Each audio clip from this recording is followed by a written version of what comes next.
ശബരിമല സ്വർണ്ണ കവർച്ചയിൽ അന്വേഷണം കാര്യക്ഷമമല്ലെന്ന് കേരള മാർഗദർശക് മണ്ഡൽ.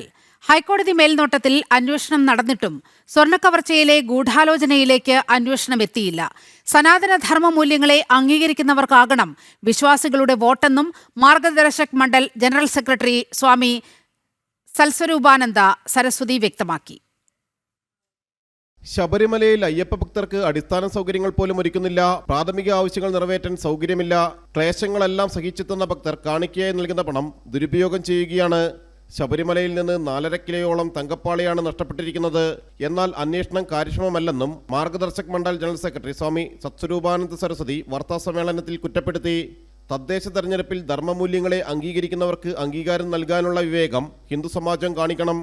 ക്ഷേത്രങ്ങളിൽ യാതൊരു സംവിധാനവും ഭക്തർക്കുമായിട്ട് അനുവദിക്കുന്നില്ല എന്നത് മാത്രമല്ല, ക്ഷേത്ര സ്വത്തുക്കൾ മോഷ്ടിച്ചുകൊണ്ട് പോകുന്ന അവസ്ഥ വരെയായിട്ട് തീർന്നിരിക്കുന്നു ഇപ്പോൾ കേരളത്തെ സംബന്ധിച്ചിടത്തോളം. ഹിന്ദു ആരാധനാലയങ്ങളുടെ ക്ഷേത്ര ഭൂമികൾ പലതും അന്യാധീനപ്പെട്ടു പോകുന്നു. ഈശ്വരൻ എന്ന് പറയുന്നത് അങ്ങനെ ഒരു എക്സിസ്റ്റൻസ് തന്നെ ഇല്ല എന്ന് വാദിച്ചുകൊണ്ടിരിക്കുന്നവരാണ് വാസ്തവത്തിൽ ഇപ്പോൾ കേരളത്തിലെ ഹൈന്ദവ ആരാധനാ കേന്ദ്രങ്ങളുടെ കസ്റ്റോഡിയൻസായിട്ട് പ്രവർത്തിക്കുന്നത്.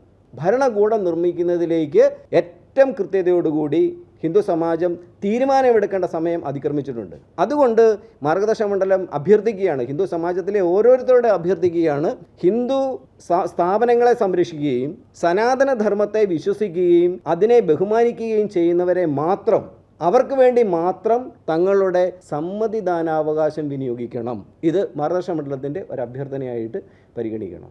ക്ഷേത്രങ്ങളിൽ തിരക്ക് നിയന്ത്രിക്കാൻ ബോൺസർമാരെ നിയമിക്കുന്ന സ്ഥിതി വരെയുണ്ടായി. ഒടുവിൽ ഹൈക്കോടതിക്ക് ഇടപെടേണ്ടി വന്നു.